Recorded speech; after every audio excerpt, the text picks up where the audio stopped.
This podcast is sponsored by ebookit.com, self-publishing solutions for the independent author and small press. Visit us today at ebookit.com. Welcome to the Toastmasters podcast, the official podcast of Toastmasters International. Hello, everybody. This is Greg Gazin. And I'm Ryan Levesque. As Toastmasters, we're all about improving and enhancing our communication and harnessing the power of communication to lead others to achieve a common goal. However, when we talk about communication, we typically talk about communicating with other human beings. Today's guest is going to help us explore another form of communication with non-human conversational partners. Our guest today, we could call a modern-day Dr. Doolittle. That's right, Greg. The December 2021 issue of the Toastmaster magazine has a fun article called A Toastmaster's Best Friend. And we thought it would be fun to speak with a guest who's pushing the boundaries of communication to include communicating with animals. Claudia Hehr is our guest. She's an internationally respected animal communications expert, author, speaker, and coach. Claudia has appeared on television networks like the Discovery Channel. She's also been profiled on international radio broadcasts and in newspapers and magazines like Animal Wellness, Modern Dog, The Globe and Mail, and Toronto Life. Joining us from Toronto, Ontario, Canada, Claudia Hehr. Welcome to the Toastmasters podcast. Greg, Ryan, thank you so much for having me. I'm very honored being your guest. Thank you. Welcome, Claudia. As I was preparing for this episode, I just had memories of Dr. Doolittle as a child, and I still remember the song, walking with the animals, talking with the animals. Just to think of a modern-day Dr. Doolittle, how did you actually earn that moniker? Actually, when I was a child, I was also seeing that movie, and I thought, that's what I want to do. Because I was communicating with animals beforehand, but I didn't know that I was because I wasn't speaking out loud, but I was able to literally read their thoughts. So it's a long story, but it came because of my childhood. It was an abusive childhood, so I literally had to learn to read my mom's mind to know how to behave. And literally, when I communicate with animals, it's done through telepathy, which is a nonverbal way of communication. Now, when we talk about communicating with animals, is it just your typical zoo animals? Does that include reptiles, insects, etc.? Actually, I have communicated with thousands of animals from hundreds of different species, literally from the smallest, the one-cell amoeba, to the now known largest animal on this planet, which is the blue whale, and so many species in between. It's absolutely amazing. I like to see a species more like a culture. If you think about it, when we talk about tigers or ants or dogs or horses, it feels so far distant.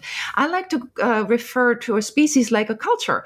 And when you do that, you kind of already closer, and it's so interesting to get to know a new culture. So each animal species is, they have their own way of living and their own way of doing things and their own verbal language. So it's sort of like, getting to know a new culture. So I'd like to probe this a little bit further, Claudia. Obviously, animals don't speak English or Spanish or Arabic or Mandarin, at least not out loud, at least not that I've heard.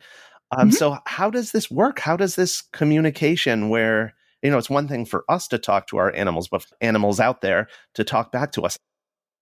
Actually, animals do speak our language, because if you have a dog companion, you actually teach your dog companion what sit means, come, go for walk. So they actually understand our verbal language as well. However, we have never learned their language because there's not a person on this planet who can tell you exactly what a wow means or meow or so on, right?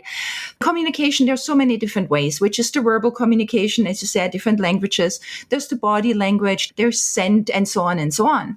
One way, which is also called the universal language, which is telepathy. I, however, like to call it a soul communication because we actually connect with each other's soul. And so it's a nonverbal way of communication. When I communicate with animals, I literally then translate into words for people to hear what the animals have to say. Your website says, I want you to realize that it is possible to have a conversation with questions and answers with all animals. So I think what I'm hearing you say in this telepathy is you're getting some kind of signal, some kind of communication back from the animal, but it's not occurring to you or playing through your mind as a series of words, but an impression. There is a message there, and then you're taking that and putting words to it to convey what you've received from the animal. Is that an accurate way of saying it, or can you maybe tweak that to help us understand more? Certainly, when you communicate telepathically, I mean, I've been doing that literally my entire life and professionally for almost 3 decades. So the longer you do it, the better you get and the more channels open. Because when you communicate telepathically, there's actually many different channels how you receive it. It can be from feeling to emotions. Some people see pictures, colors, or you just know, or you have a feeling in your own body. So there's many different ways, and I receive them all, and I know which comes from the animal, which is mine, so to speak. So I make a distinction. It's the same thing if you walk into a room and there's 3 different people speaking, you know exactly which voice belongs to what person, right? So it's like an energy thing. So I know also what belongs to what animal. And then, like I said, whatever I get, I then just translate into words. So how do you learn to discern what you're actually receiving versus maybe your own voice in your own head or your imagination? That literally comes with practice, lots and lots of practice. But like I said, it's the same as when I connect with an animal, I can feel the animal. There's a real connection. I feel it. I like to compare it with a voice. Again, if you, let's say you're in a room, somebody comes in and you're not looking at the person, you look into to the other side. The person comes in and says, "Hi," you recognize the voice, right? Right. But you cannot see a voice, you cannot touch a voice, but you can hear the voice. Like it's a vibration, right? And in your head, literally, the voice, the vibration of the voice gets translated into words. So I do the same thing. I connect with the animal, I feel the energy, and then I have that vibration, and then I can translate that vibration into words. Interesting. So you're saying that you don't necessarily have to touch them, but I'm wondering about physical presence. Do you have to be there physically? I mean, we're online a lot. We do things virtually. Mhm. Can you do things virtually as well? I mean, it may sound like a silly question. Oh, not at all. Actually, most of my work is done via distance. The same thing. We are not in the same room right now either, and we're having a conversation. So no, the animal does not have to be there. Plus, I can also connect with animals who have left their physical body because a soul is immortal. And again, telepathy is a soul language. So I don't have to see the animal. I don't have to feel the animal. I can connect with the animal's vibration, with the soul itself. If you've never done that before, it really sounds weird. Yeah, it does. I'm just trying to visualize this. So you're connecting with them and just trying to picture them responding. Think about it. You have a cell phone, right? Hmm. So you open the cell phone, you punch in a number, and you get a friend, the one you want to talk to. Your cell phone is on a vibration, and then you connect with your friend's cell phone, and you can communicate. So I do the same thing. I connect with the animal that way. Or if you want another visual, if let's say you have an outlet, and you have a radio, and then you plug the radio into the outlet, all of a sudden you have electricity going, and you see on your radio, the light comes on. You see that you're connected. The radio is now connected to electricity, so the light comes on. That's interesting. I can imagine before the advent of the radio and before people had seen that technology, if it was in place and someone were to say to you, "Hey, there's actually music playing in this room right now," or voices speaking that Mhm. you're not hearing, but I can prove to you that they're here. And then you flick on the radio. I can imagine that would blow someone's mind. And it sounds very similar. Yeah, even if you go further, I mean, 100 years further, if somebody would have said a telephone, you pick up the phone and you can talk to somebody in the village Yeah, through that line, they would have said you're crazy. And now we don't even need to be plugged in anymore. right. I mean, you can talk to somebody on the moon theoretically, right? It's absolutely amazing. Yes. Yeah. Claudia, obviously, what you're talking about is outside the regular experience, I think, of most people. I mean, we said earlier, you're kind of pushing the boundaries of communication. So I wanted to ask you, what are some of the most common challenges that you hear from skeptics, and how do you respond to those?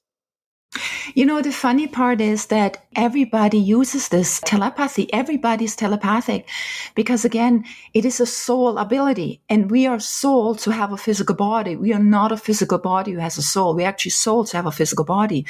The telepathic communication is a soul ability. So we all have it. But most people just have not learned how to use it. For example, if I communicate with somebody and have some question about their dog companion and I answer what the animal has to say, then they usually say, oh, I thought that. I kind of knew that because they have gotten the message, but they haven't learned how to hear it. You know what I mean? They got it, but they didn't know that they got it. So, but everybody has this ability. You just have to be shown how to use it. Because it seems to me that quite often you sense something, but often you're in your mind, you think, well, we're just guessing. We've heard animals do incredible things like sensing cancer or telling when someone's in trouble. I mean, obviously it's glorified in Hollywood, but yet in the back of our minds, we go, how is this really possible? So you're saying it's because we're not able to interpret it. There's a big problem too, because what most people think about animals is actually not correct. Because most people have a paradigm about animals that they're not very intelligent, that we can't communicate with them, they're just working on instinct and so on, right? When people get messages, when they're communicating actually with animals in their mind, because they have a paradigm that says, animals can't communicate with us, can't talk with us, not to us, with us, then their mind says, okay, what I just got is not possible and destroys what you got. Once you change the way you see animals, you will see how amazing they are. So start on the assumption that, yes, we can communicate with the animals and then take it from there. Exactly. Yeah, because we can, like I said, we really can. We're just being so conditioned that it's not possible. And then. So just look at it from a different perspective and then be amazed. I've been communicating, like I said, for almost 3 decades professionally. And I'm still amazed what the animals, the knowledge they have, the depth they have. It's absolutely, absolutely amazing. Wow. I give you another example. One time I was talking to a great white shark. And the first question he had for me was, why do people hate us? Really, like when you communicate with animals, you have to be totally open. You will be, especially, because of the old paradigm that most people have, you will be blown away. Have you seen the movie Jaws? Yeah. Well, that's what I was going to say. How would a shark know what human culture has to say about sharks and how they're portrayed in the media and conversation? Okay, they don't know the movies. However, when a shark gets in contact with a human, as soon as a human, actually the person who, wrote the books, Jaws, he was interviewed after a few years later, and he said, he thinks it was one of the worst mistakes he made actually writing those books because it brought on that hate for sharks and that frenzy, that hate frenzy for sharks. Think about it. Because when we speak and when we think, we send out telepathic messages. Again, it's a soul ability. So when an animal is close by, they can pick up what you're saying. So when there's a shark and there are humans around, a human sees a shark and panic, I hate you, get away from me, I'm afraid. So the sharks pick that up. So that's why the sharks know that, we hate them, or most people hate them. Right. Negative reinforcement. Exactly. Yeah. Claudia, can I share with you a bit about my rabbits? Oh, please. Yes, absolutely. What's his name? His name is Buster. I'll tell you about both of them, but I want to specifically focus on Buster. So I have 2 rabbits that we adopted 2 years ago from a shelter, and they are both floppy-eared Holland Lop mixes. Thumper is a female. She's the dominant one. Buster is a male. And Buster, he's right here in my lap right now. He's a bit of a poor thing. He has a condition called snuffles. It's a chronic condition, and he uses a nebulizer every day. He takes CBD oil every day. Can I tell you a couple of things what he's saying? Sure. First thing, he's saying that his neck is really sore on his left side, right, kind of around the shoulder area, close to the spine. Okay. He says his teeth feel a little bit funny, and he says his eyesight is not good at all. Interesting. And he says his nails are a little bit too long. That I could guarantee is absolutely true. And he's also a little scared, so he would prefer if you would tell him a little bit more. Like right now, when you went to when you said, I'm going to grab him, like if you in the future would just go over there and then say, Buster, I would like to pick you up, and then you pick him up so he can get ready for it first, rather than just Okay. being lifted up Right. 2, 3, 4 feet, or if there's anything, or before you clean the cage, or if somebody's coming, or there's different noise, or if he has to go to the vet, or who knows what, or if you have to give him medication, tell it to him beforehand. He would really appreciate that. And you Okay. will see, once you tell him those things, then he will be more relaxed, because if you just do something, oh gosh, what are you doing now? What's next? Then they tighten up. But if you Yeah. tell him beforehand what you do, he can relax because he knows what's going to happen. I like that. And I have to say, he is surprisingly calm in my lap. So, as you know, rabbits are prey animals. Buster, in particular, and I'm constantly saying this as we're giving him his medicine and he's shaking in my arms, his poor little feet are shaking, sometimes kicking. Is I want to say, Buster, we love you. We care about you. We want to take care of you. We're not here to harm you. We're your friends. We're your family. See, there's a mistake. Okay, tell me. When we communicate telepathically, think about it this way. When you speak and when you think, you send out telepathic messages, period. Mhm. Just like the radio, right? The radio station. You don't Yeah. see it, but it's sending out. So you do the same thing. However, the trick with telepathy is that negatives do not come through. So if I say to you, Ryan, don't think about an African elephant, the ones with the big ears rather than the Asian elephants with the small ears. What were you just thinking about? Yeah, it's the picture that gets painted. You were thinking about an elephant. So the Right. same thing, if you say to Buster, if you say things like, I want to help you, I love you, wonderful. But as soon as you say, I don't want to hurt you, Yeah. if you take the negation out of the sentence, that is what an animal hears. So if you say, I don't want to hurt you, you say, I want to hurt you. I see. Don't worry. So what Right. you would have to say, sweetheart, I'm just going to give you your medication. I'm just going to cuddle with you. Just take it easy. Just relax. Open your mouth, or who knows what. Tell him, but say what you want.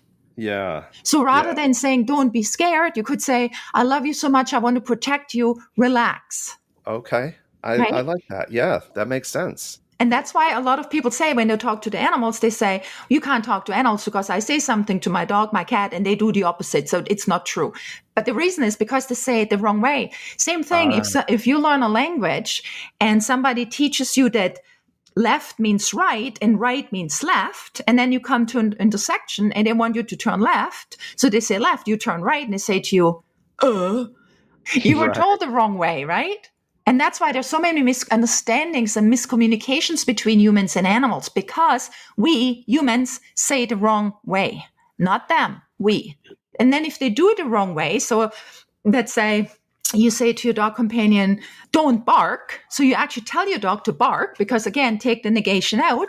So the Right. dog barks, and then the dog gets punished. So where's the trust? Where's the relationship? Because the dog says, you told me to bark, I bark, and then I get told off. Yeah.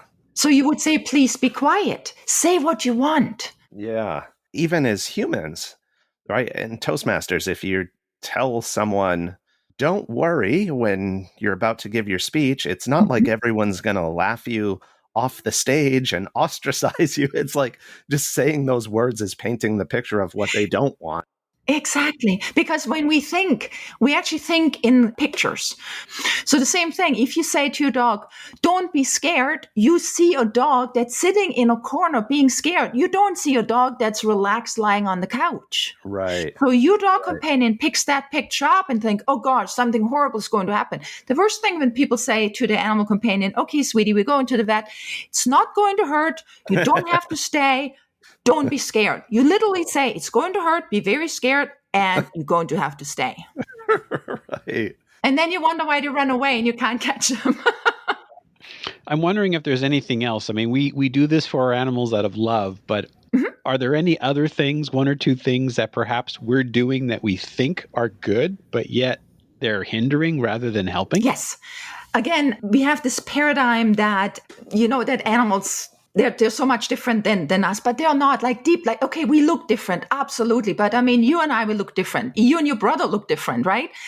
Luckily, they have so beautiful bodies and I mean, again, different cultures, so it makes this world such a beautiful place. Deep down, we are the same. They have the same feelings, the same emotions. The bodies might work different. They might need different, like a fish needs water to swim. A bird needs air to fly, right? We have different needs for the body, but deep down, we have the same feelings, emotions, and an end. The best thing you can do, always tell your animal companion everything. Put it in the positive. And if there's something going to happen, tell them. So for example, a dog trainer will tell you when you go out, tell your dog you'll be right back. You go out, and then you're gone for 5 hours. You lied to your dog. Animals know time. Again, I live in a high-rise building. So if I take out the trash, it doesn't matter if I take the stairs or the elevator. It will be at least 5 or 10 minutes. So if I say to my animal companions, I'll be right back, and I'm gone for 5 minutes, that wasn't the truth. So I tell to my animal family members, okay, guys, I'm going to take out the trash, and I'll probably get the mail, so give me 5 or 10 minutes. Or if I have to run an errand, I will be an hour and a half. I tell them everything, and they know they can trust me no matter what. Think about it this way. How would you feel in their situation? Wouldn't you be upset? Wouldn't you start to worry? Don't see a Buster as Buster, my bunny. It's Buster, my family member. It's not Charlie. It's not my dog, Charlie. No, it's Charlie, my family member. And how would you feel? By doing that, again, you build a relationship, you build trust. And a lot of stuff won't happen or they sneak out when a dog companion sleeps, and then they come back and they wonder why their animal companion has separation anxiety. Build a relationship out of trust and love. I am going to give this a shot. I really am.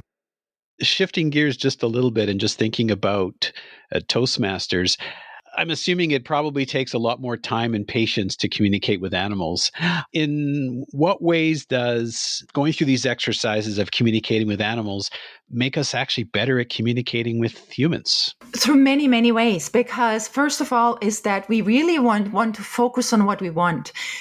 What are you actually saying, and what should you be saying? So practice it before you actually are in that situation, because then once you're in your situation, your paradigm kicks in and your habit kicks in. You say what you always had.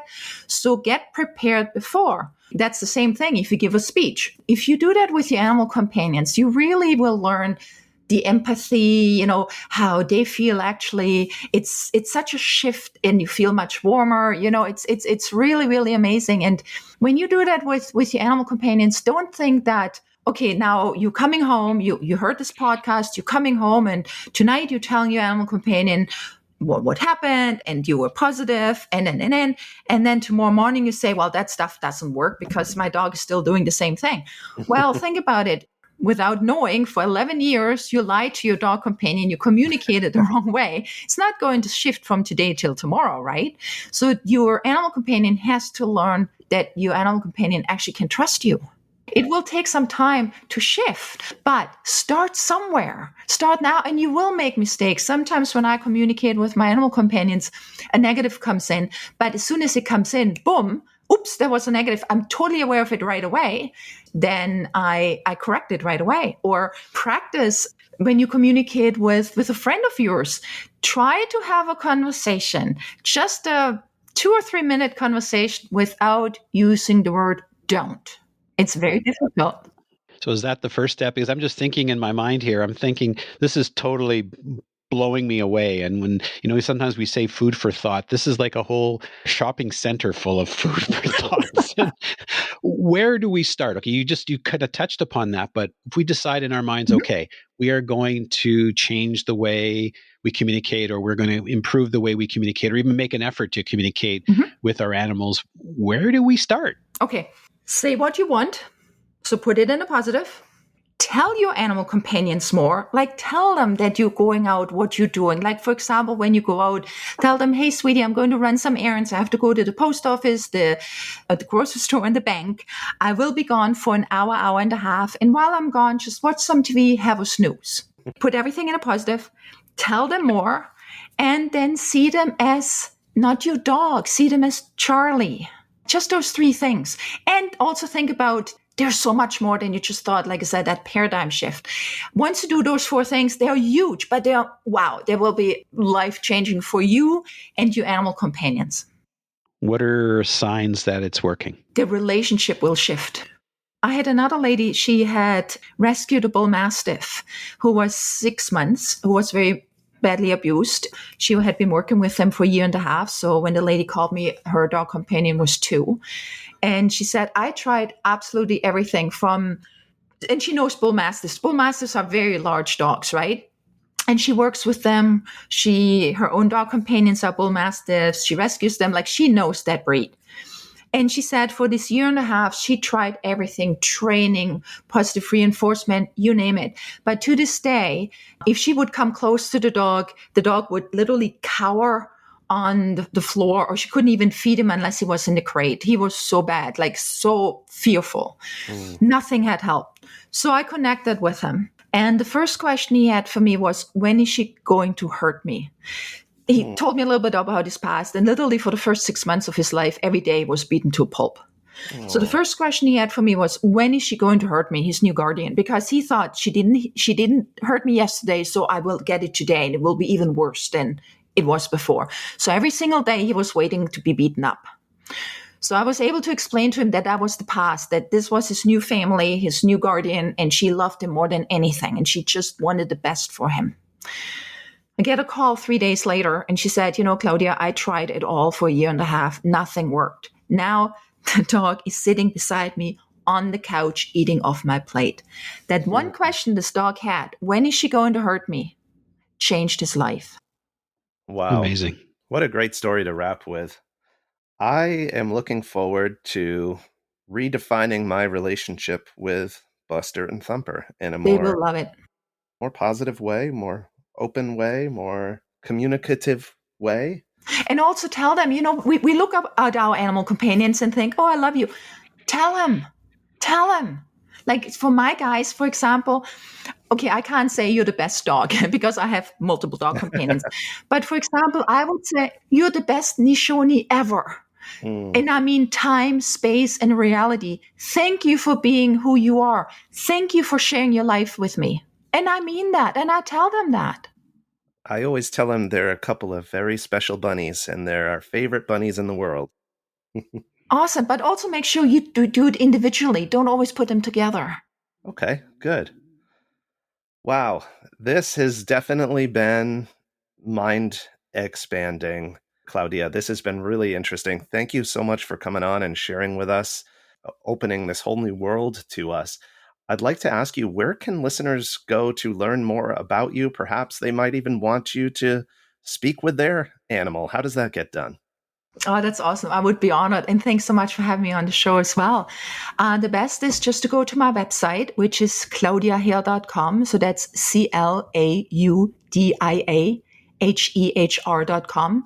There's all my information. So you can get in touch with me, call me, email, whatever. And we'll definitely put that into the show notes. And also, folks, please, if you haven't already done so, check out the article in the December Toastmaster magazine called A Toastmaster's Best Friend, subtitled Pets Provide Loyalty, Laughs, and Positive, that's PAW, positive, reinforcement to members around the world. And if you enjoyed this podcast, please take an opportunity to share the podcast with your friends and family and everybody else you know. You can get the Toastmasters podcast at toastmasterspodcast.com, toastmasters.org, and all of the audio platforms. Claudia Hehr, it's been an absolute pleasure. Thank you so much for taking the time to truly expand and blow our minds with today's session. Thanks for being on the show. Thank you so much for having me. Thank you. And Buster says thank you too, Claudia. Oh, give him a big hug from both of them, please. A big hug from me. I will.